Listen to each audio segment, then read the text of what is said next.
Enjoy the ride with Crystal Petry. Consulting, so inspiring. Pushing you to your... Hello, and welcome to another episode of 60 Minutes With. I'm your host, Crystal Petry.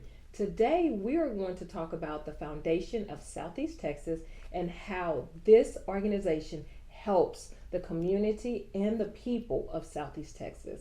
I have with me joining the podcast, Mellie Bevilacqua. Yes. Yes, I got it. I've been practicing on Great it. job, Crystal. Thank you. How have you been, Melanie? I've been so great. Thank you so much for having me. I'm so excited to be here. We just got finished with our big fundraiser for the year. So wrapped that up and so excited to look forward and get on your podcast. Thank you. And congratulations on your fundraiser. Thank you very much. And the turnout, I'm sure, was amazing. It was amazing. Good. It was great. It was just our second annual, and we did much better than we had expected. So we're very pleased with that. And we're able to, of course, support the nonprofits that we do throughout the year with the income from the fundraiser. Wonderful. So let's get into some of the things that the foundation does for the community here in Southeast Texas. Okay. So let's start off with a basic question. Tell me, what is the Foundation of Southeast Texas? Okay, so the Foundation for Southeast Texas is a community foundation. Okay. What that means is we are different than a private foundation or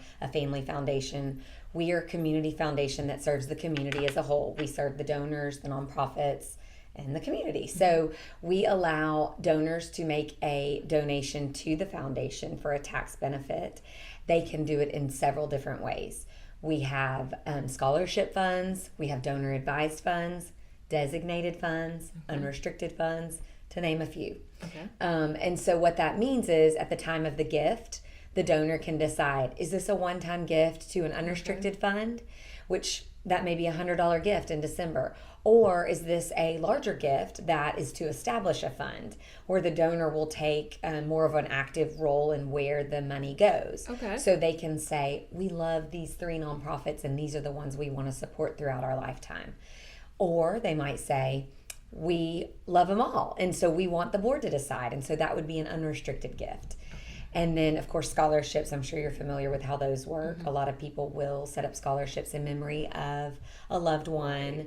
So we have several scholarships here.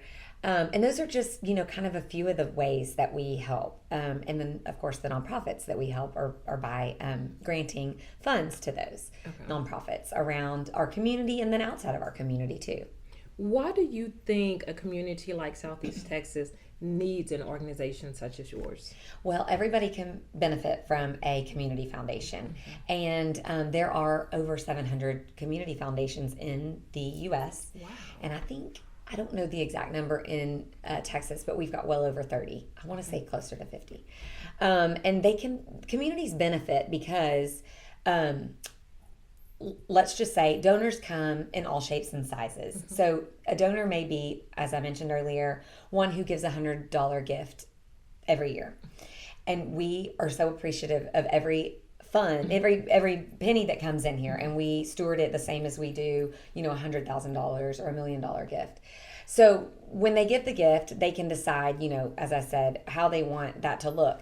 So a lot of times, there are private foundations, and a family might say they've got $1 million, let's set up a private foundation. Well, those are very costly. Okay. You have to give a certain percentage out every year, and you have to file a 990. There's a bunch of legal fees and things like that. So the benefit of a community foundation is you don't have to do that. Really? Yeah. So you can say after death, in your will, you can leave a bequest to the foundation that says, we want the Foundation for Southeast Texas to manage our money after death. And so we will carry out their charitable wishes after death. So an example, if you'd like, is a fund that came in. I'm sure that a lot of people are very familiar with Sally Keith. She was a huge philanthropist in our community and supported so many worthy causes and a variety of such. But when she passed away, she left her residual estate to the foundation, and that was around $2.5 million. Wow. Yes. And so we carry out her charitable wishes. Every year we make contributions to 3 named organizations and then that were her favorites. And then, of course, she had many that were also her favorites. But what she decided was the last quarter of her percentage payout every year would go to a number of nonprofits. And so the board has decided that we were going to continue to support Sally's favorites throughout her life. So every year we give some of that money to local nonprofits that Sally supported throughout her lifetime. Oh, that is amazing. Yeah, so we are very, like I've said, we're here for the donors as well as the nonprofits, but people don't understand, we don't just support the nonprofits, but we really cater to the donors, and we want to help them carry out their charitable goals while they're on earth and then after death. So now, you've mentioned nonprofits, that the foundation supports nonprofits. Explain to us, what is a nonprofit? Okay, so a nonprofit is an organization, usually that is a tax exempt, and that is furthering social concerns. So it would be an organization that's not benefiting itself. It's serving somebody else's needs. Okay. So I'm sure you're very well aware that we've got hundreds and hundreds of nonprofits in our community. We do. They are all very deserving. And what we love is that a lot of them don't duplicate needs or services. So we can support all these different ones that are supporting different needs. Okay. Yeah. How does someone know if they are a nonprofit? Is that something you could just, in the morning, I'm going to start a nonprofit and go from there? Or is it more legalese that goes to it? Yes, it's okay. So a nonprofit has to be established in the state of Texas as a 501c3 nonprofit, tax exempt organization. And so you can wake up in the morning and say, today I want to be a nonprofit, and you can make it happen. But you're not going to be able to make it happen on your own. You got to file some paperwork and do some things like that. And a little plug for the Southeast Texas Nonprofit Development Center. They are housed in the foundation's building, which we do rent to several nonprofits. We've got about 20 nonprofits in our building. Yes. And so anyways, they will help with that. If somebody does wake up in the morning and say, we want to be a nonprofit today, she can answer all your questions and help you with that. I never knew that this whole time. Yes, it's wonderful. And Kayla is the executive director of the center, and she puts on lots of programs throughout the year. I think maybe 2 a week even, to help nonprofits, big and small, new and old. Their memberships come in all shapes and sizes, and so you've got well experienced nonprofits that are members, and then those that are just starting out. And she'll help them all.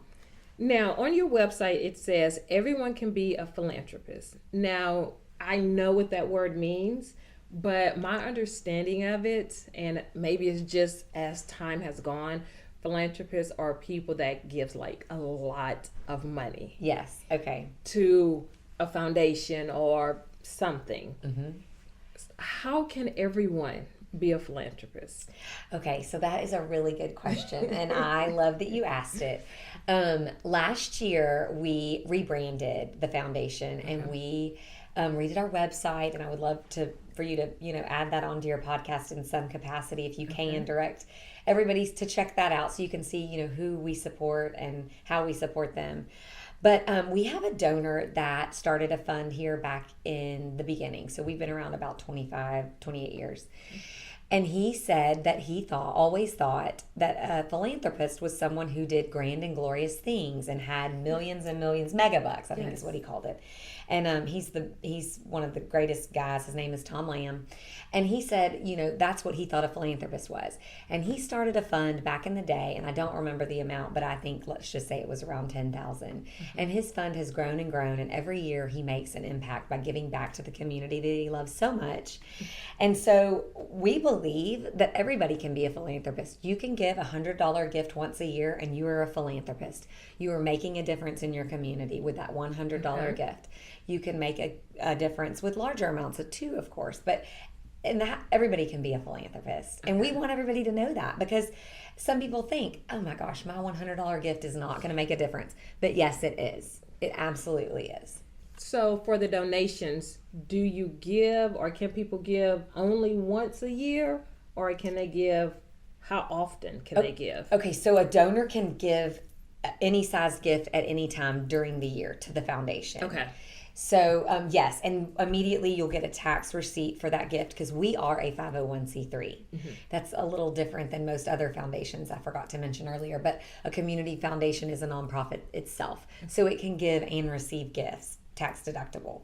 And so any gift that's given to the foundation is tax deductible. Okay, so you can give it every day, once a week, once a month, once a year. Absolutely. Okay. A lot of donors prefer, like at the end of the year, they may have heard from their CPA or tax planner, okay, look, you could benefit from making a donation to a charitable organization, and that way you'll receive, a tax benefit. And so, and maybe, decrease on your tax level or whatever.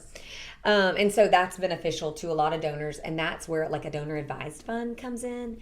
And so a lot of donors will set up a donor advised fund with a one-time gift in December, and then that next year, as they wish, they can make distributions from their funds to nonprofits that they love. Okay. Yeah. Okay. So that's really a good service for the donors. It really is. It really is.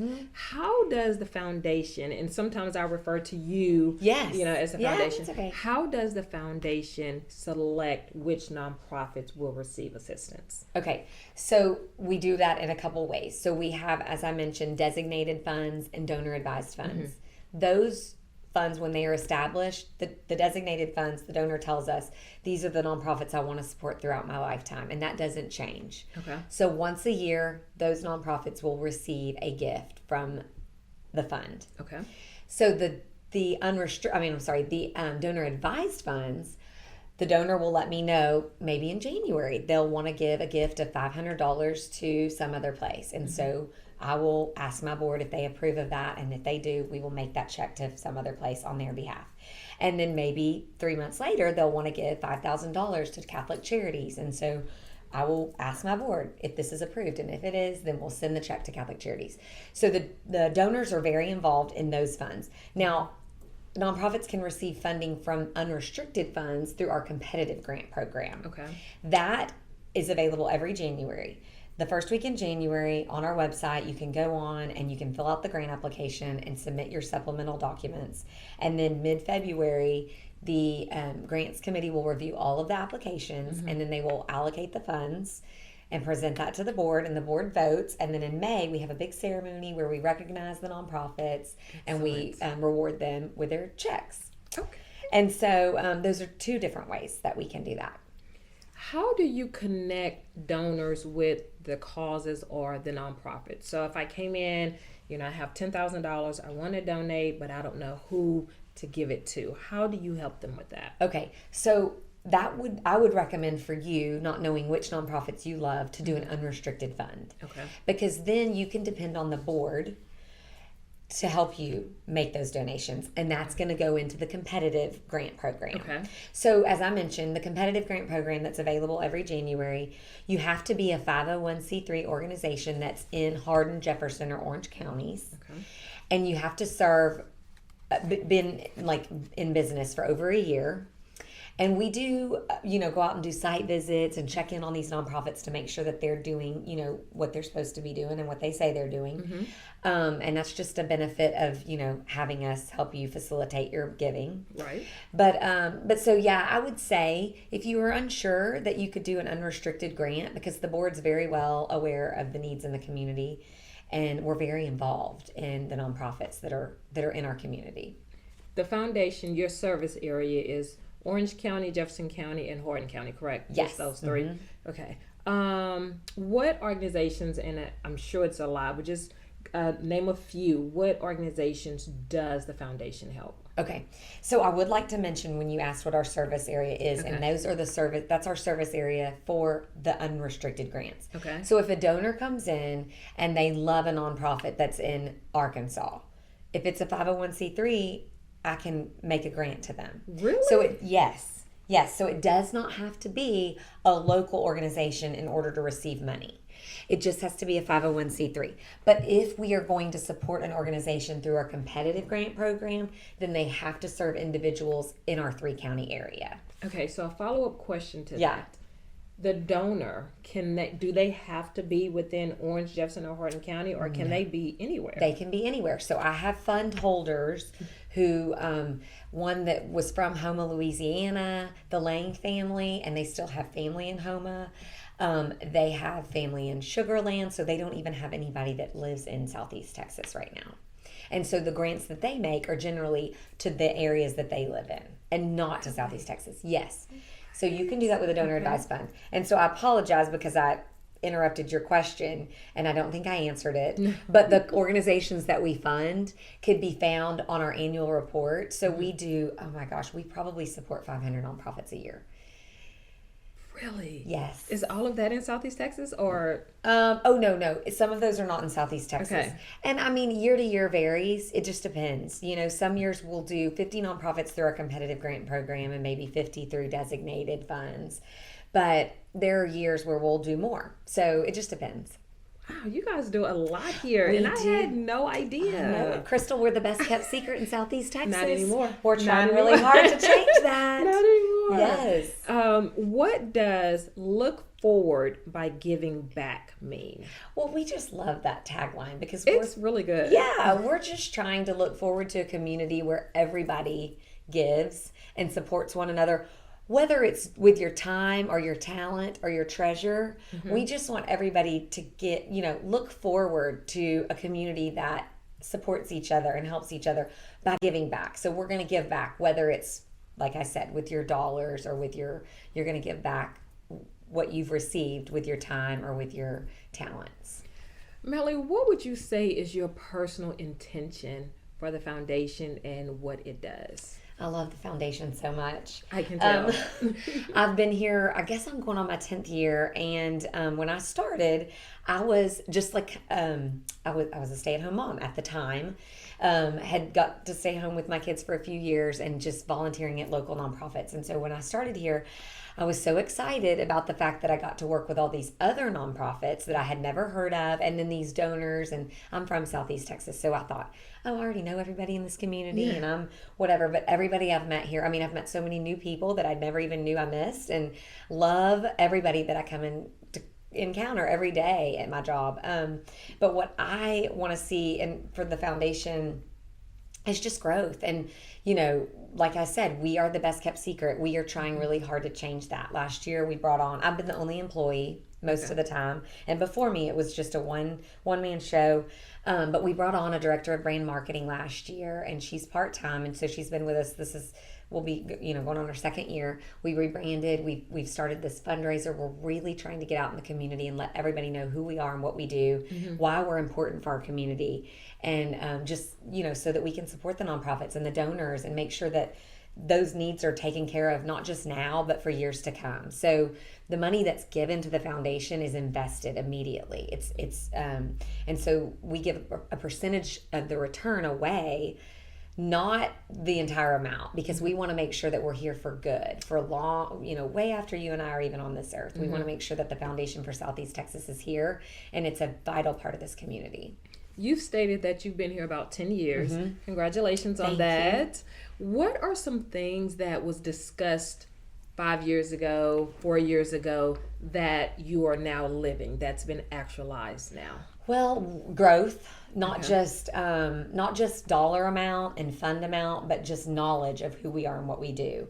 So that people know, like, this is an option for you instead of having to start a costly private fund or go to, I love to say, support your community. We want to support each other. And so there are other ways to do a donor advised fund through national, Fidelity. And I'm not saying that that's not a good fit for everybody, but, we like to say we're here for you locally, boots, on the ground here, and can take care of your needs here, personal relationship and things like that. So, I've said it's just me in this office. I do have, as I mentioned, a director of brand marketing, but I have a board behind me that is amazing. And it's, we've got about 25 community-minded individuals that come from a diverse background and community and all of the things. And so everybody on our board is just amazing, and they just all want the same thing for the foundation and for our community. We look back a little bit, so let's look forward, what are your hopes and desires for the foundation 10, 20 years from now? Oh my gosh. I think the same as it is now. We want to continue to grow. I want to be even bigger. I want to be able to make a bigger impact on our community. I've mentioned this 100 times, but we have the donor advised funds where the donors tell us where the money goes. But the unrestricted funds are very much needed. That money impacts those that maybe you or I don't have a strong connection with a nonprofit. And so we don't know about them. And so nobody's really giving to them. So that unrestricted pool helps those nonprofits. So I don't know, I can't think of one off the top of my head, but there may be just a not very well known, but just very amazing nonprofit that's doing great work with a little bit of funding. And we could make a huge impact on them if we had more dollars. So our unrestricted grants, about $175,000 a year. We'd love to grow that. We'd love to have that be $500,000 or $1 million a year. And there are other community foundations that do that. And we're relatively young when it comes to other community foundation ages. Like I said, 28 years old. And so I know we're just getting started. Okay. Why do you think it's important for people to give to their community? Well, this is where you thrive. Our communities are important. They're who supports us. I cannot imagine. I was born and raised here, moved off for college, came right back. I can't imagine living anywhere else. I love my community, and I think that that's important, to not just depend on the people that are in your community, but support them, and that's what the foundation does. Now, this next question, I don't even know if it's fair, but I'm going to ask it. We'll see. If you had a choice to accept someone's time, someone's treasure, or someone's money, which one do you pick? Well, that is a tough one. Because they're all very valuable. Yes. I know that. And sometimes people don't have the same resources. Some people don't have time. And so they can give their money. And some people don't have money, but they can give their time. And so that's a really tough question. I don't really know that there's a fair answer for that because, at the foundation, we are giving dollars to the nonprofits. So that's what is more important here. Now, at a nonprofit, you may go ask nutrition and services for seniors, and they may say, "Oh, that's tough because we need people here just as much as we need their dollars." Yeah. And so it depends. And having had this fundraiser for the second time, you just realize how much those volunteers are important to your success. So my board, they're all volunteers, and so my gosh, what would I do without them? I appreciate their time so very much. Yes. So that's a tough question. Yeah. But you answered it well.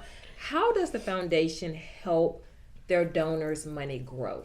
So as I mentioned, the money is invested here. Okay. And so we generally in the past have averaged a very, very good, healthy return on the money that is pulled together and invested.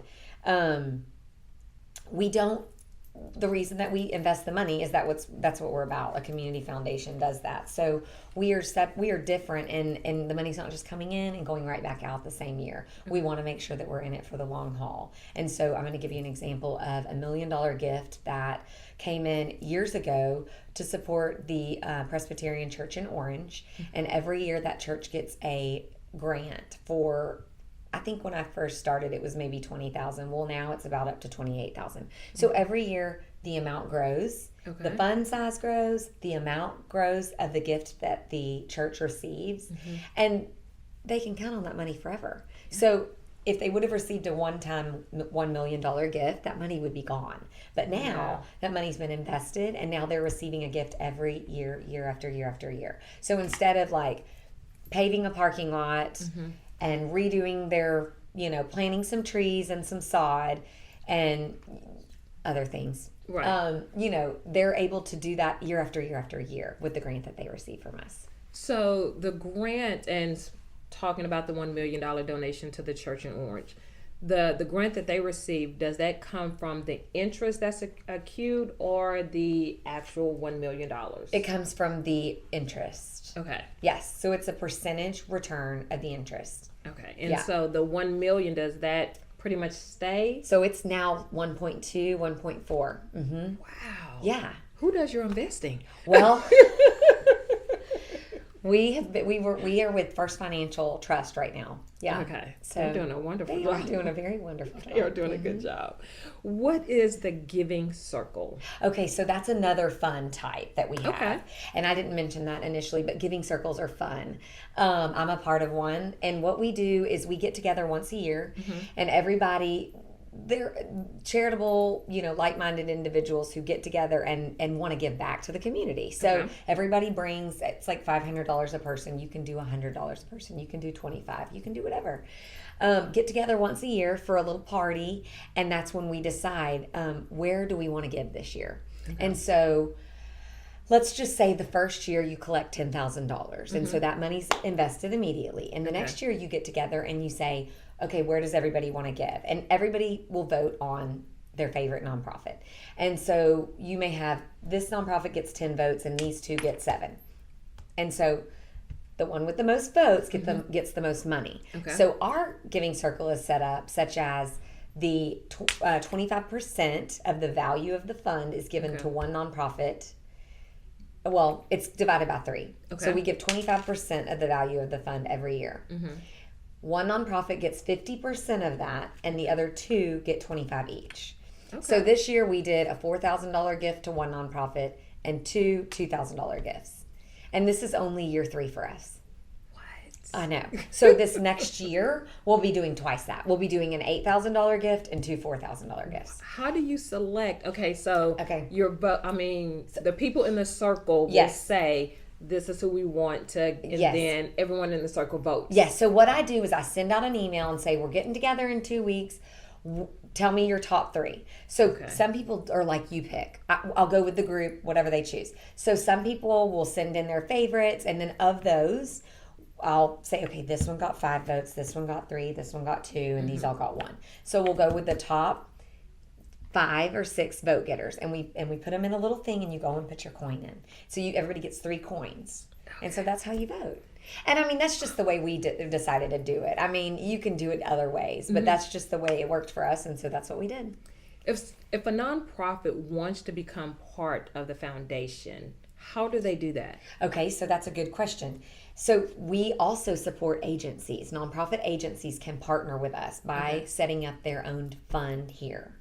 So we've got several funds in the foundation, and one of them is CASA, and one of them is House Center, and one of them is Anyot House and Garth House. So what they do is they come to us with a check, and they say, we want to set up a fund, and it's to, secure their financial future. Okay. So they'll set up an endowment here, and then they can have donors that love CASA that can send money to their fund here. Okay. Yeah. So in the past, the benefit of doing that is because you could put your money in a money market. Like if they have $10,000 sitting in a checking account and they're getting 1/4%, or if they have $10,000 sitting in a money market, they're not making a lot of money at all.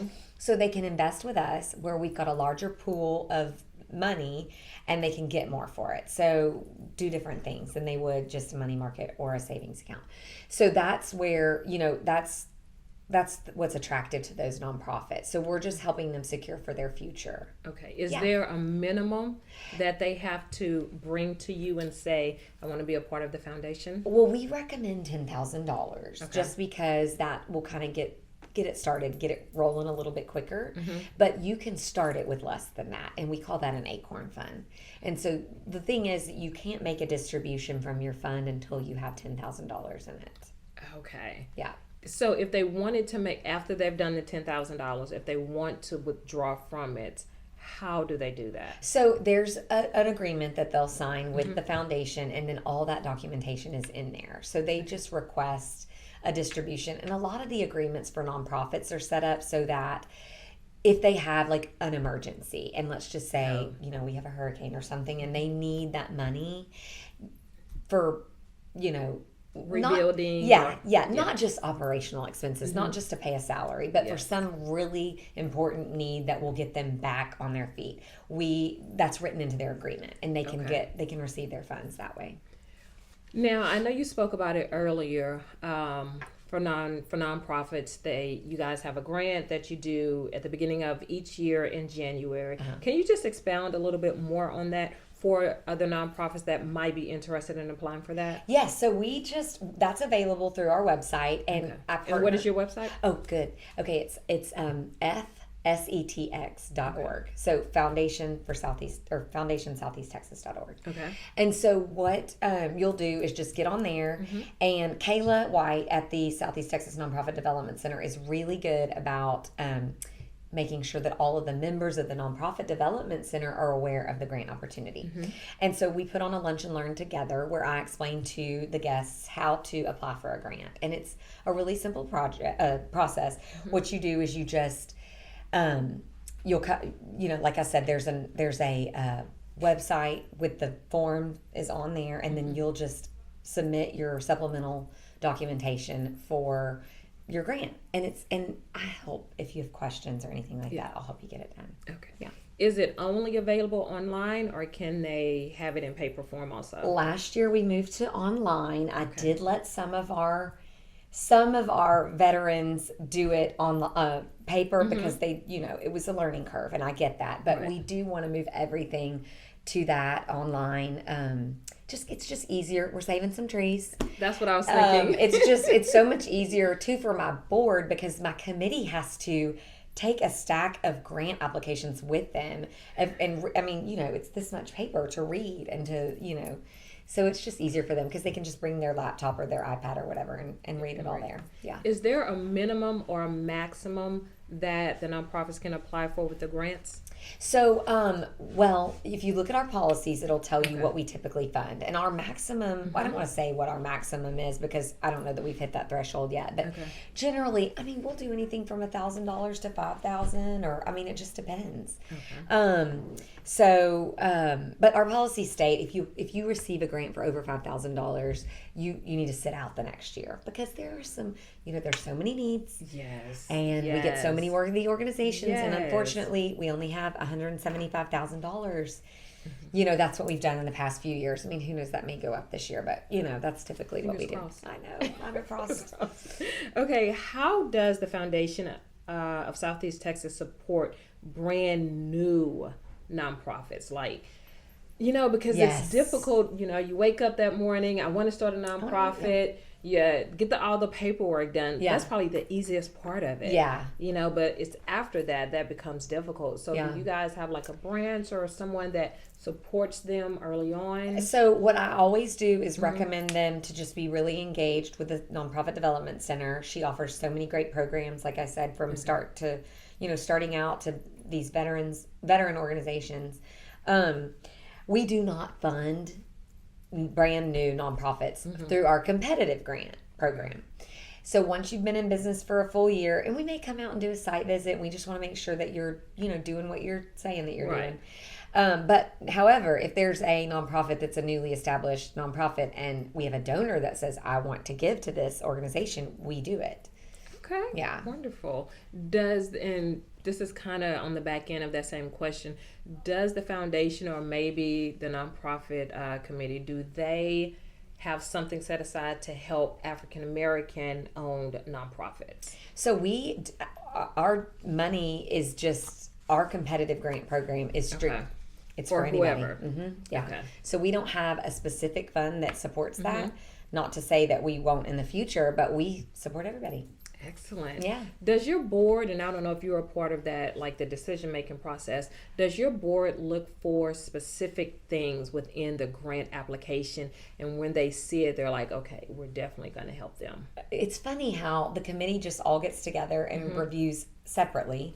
When they come together, they're all on the same page. But I will say, there may be an application that I'm like, oh, they're going to fund this. I know it for sure, and they don't. And I'm like, oh my gosh, I'm shocked. And then there's one that I'm like, there's no way they're funding this. And then they do. So I always tell everybody, I'm like, look, I'm giving you my advice, but I've been here 10 years and they surprise me every time. But it's funny because they're very consistent. And But I will say this. So red flags are if you need to have a diverse board. That was not gonna be for my next question. Yeah, not for the same family members or, so you try to make sure that you've got different people that are not all the same, whatever, work at the same place or the same last name. We also want to make sure that we serve more than one person. So if you're going to provide a service that supports one individual, but then there's another nonprofit that's doing the same thing but supports 100 people, we're going to give to that. Okay. And we also want to make sure that we're obviously supporting our counties. We do have nonprofits that support more than our 3 counties, and that's fine. We will still support you. Okay. But we want to make sure that you're at least have something going on here and you're going to support, some people that are in our counties. What are some things that you have seen or your board has seen on grant applications that are a no-no? Like, don't put this on the application, you're not going to get funded. Well, I feel like I try to talk to everybody about that, and we just, if you follow your instructions, and our application is very, very easy compared to others. I mean, there are others that are easy too, but ours is very straight to the point. And I always tell everybody, don't fluff it up with a bunch of big adjectives. Just get straight to the point. They're reading 100+ applications. Yes. Keep that in mind and make sure that you're very straight to the point, so they don't have to say, okay, what are they trying to do here? Right. But red flags, I mean, as long as you're following our policies and you're not drifting away from those, then I think that there's nothing that really stands out. Okay. We don't fund individuals. Right. We're not going to fund for advertising or marketing, really. Okay. So the policies just lay out everything specifically as to, what you can and can't apply for. And as long as you follow the policies, then you're good. Why do you think it's important? And I know we talked about helping in the community, but specifically, why do you think it's important for people to donate and help nonprofits? Well, the nonprofits help so many people in our community. I mean, you drive down the street and you can see all the homeless men and women on the street and some other places right here, and they give them a meal, give them a shower, take care of them down here. Catholic Charities is another one that's right down the street, and I have people call day after day after day that need assistance. Yeah. I just need some help with my electricity bill. I just need, and it's okay. It's okay that you're in that situation right now. That's what we're here for. So unfortunately, when they call me and they need money or they knock on my door, I will send them to a nonprofit that I know can help them. And that's what they're for. That's why they're so important. So, you can give directly to the nonprofit or you can give to the foundation, and the foundation's going to invest the money and make sure that nonprofit's here 10 years from now, and your gift is growing here at the foundation and just going to continue to give and give and give to that nonprofit. Do you think, and maybe someone's that's listening or watching the podcast right now, they're thinking, I can't afford, I can't. Yeah. Do you think that anyone can afford to donate and anyone can afford to give? I do think so. I had mentioned earlier, a one-time $100 gift in December is a huge gift for us. We have people that do a PayPal monthly through our website. They'll donate, $25 a month or $10 a month. And you may think when you're given that money, God, this isn't doing anything. This isn't helpful. Yes. It is. It is so helpful. And that money's invested. So your $10 gift times 12, $120 this year. Next year's been invested, it's worth, $130 or $135. And then 5 years down the road, it's tripled. Right. Or quadrupled or whatever. So, I mean, it's a snowball effect, and it does mean a lot. Doesn't maybe think, you may not think that you're making a big impact, but you are. I think it's the investment piece that you do that really grows and helps. I've never heard of that because normally if you're giving to a nonprofit or something, you give your $25, that's just what they get. Yeah. But with the foundation, you actually invested and grow the money. That's amazing. Yeah, it really is. It really is. So the $25 or the $10 is not just $10 or $25. Yeah, absolutely. It's absolutely more. Yeah. When was your first introduction to donating to nonprofits? Was it mom and dad? Was it when you got to college? When did that come for you? That's a good question. I mean, my mom and dad were always very involved in giving, their time and their talent and their treasures. So I guess it started, back then with them. But I really loved to once I got to be a young adult,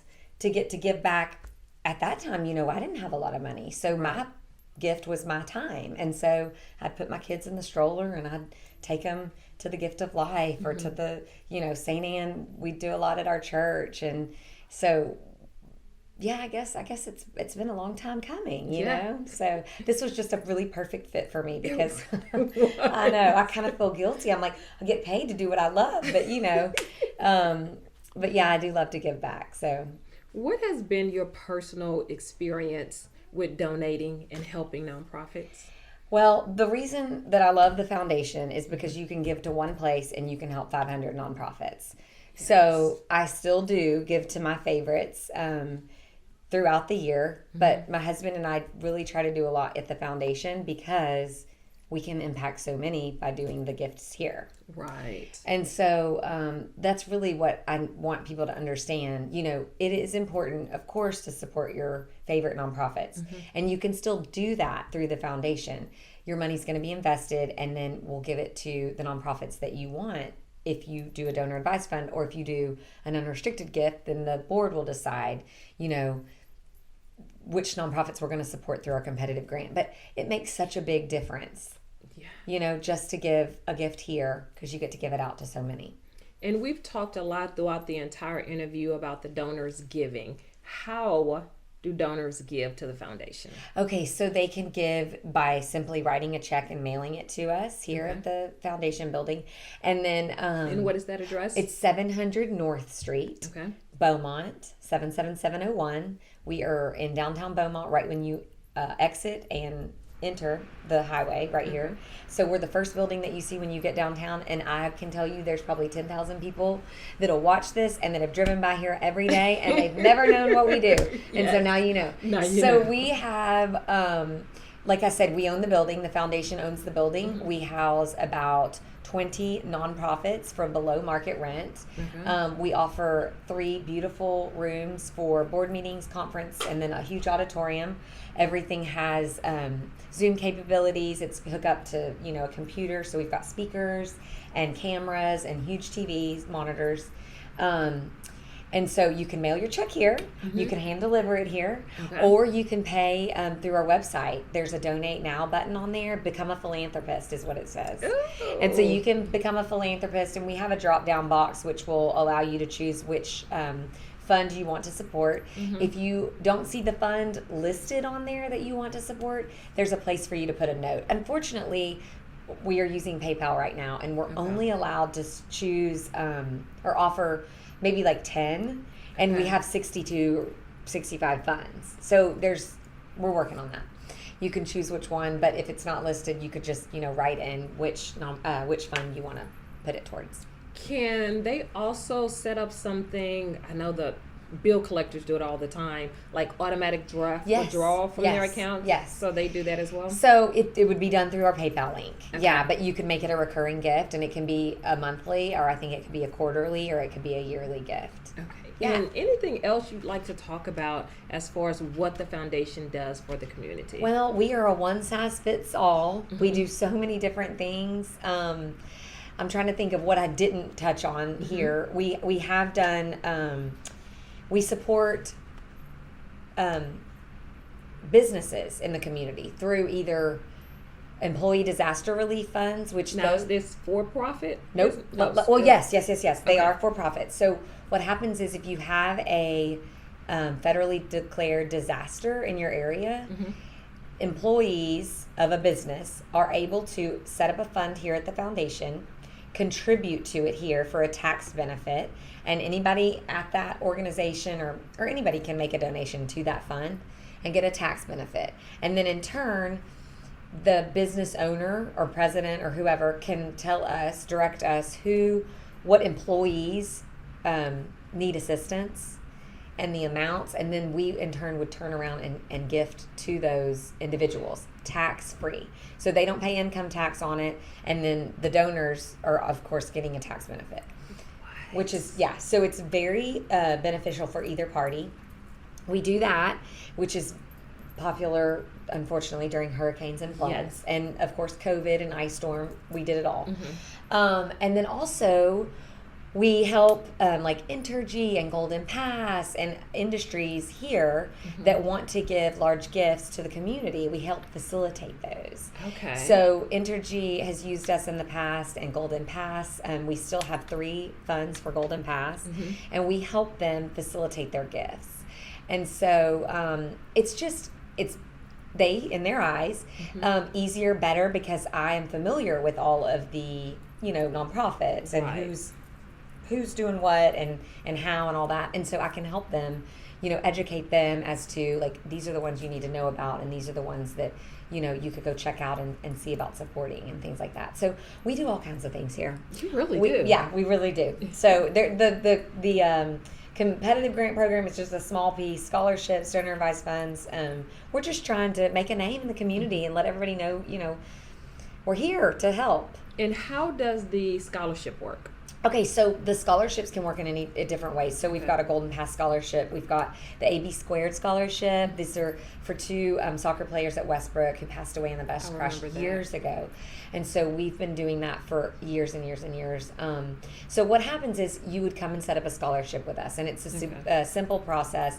We have an agreement that you fill out, fund your scholarship here, and then people can make donations to that scholarship throughout the year. Okay. And so we do have a lot of recurring gifts that come into different scholarships. And then we have an application. So I will help the donor formulate an application process, guidelines, and all of that. And then once they're happy with what we've come up with, I'll get in touch with the schools who it applies to. And then let them know we've got this scholarship available, and give them all the paperwork they need so that they can help the kids get their scholarships into us. And then what we do is we have committees that read the scholarships, same as competitive grants, and then they'll recommend the recipient. Yeah. So then I keep up with, I have to reach out then to the recipient and make sure they get me the information to their school, because we don't cut the check to the individual, we cut it to the school. You're talking about to the college? That's correct. Does it have to be a 4-year? A lot of them don't. No. Okay. Some of them are specific for 4 years. Some of them are specific for technical school. Okay. Some of them, it doesn't matter where you go to school. It's just, as long as you're going to college, university, technical school, we're going to send the money there instead of the individual. Mm-hmm. And then some of those scholarships, they're required to follow up with me every year and provide their transcript to make sure that their GPA is on track and they're keeping up with everything they're supposed to. Mm-hmm. And so that's just, one other thing that we do. Well, I would like to thank you and thank the foundation for everything it does in the community.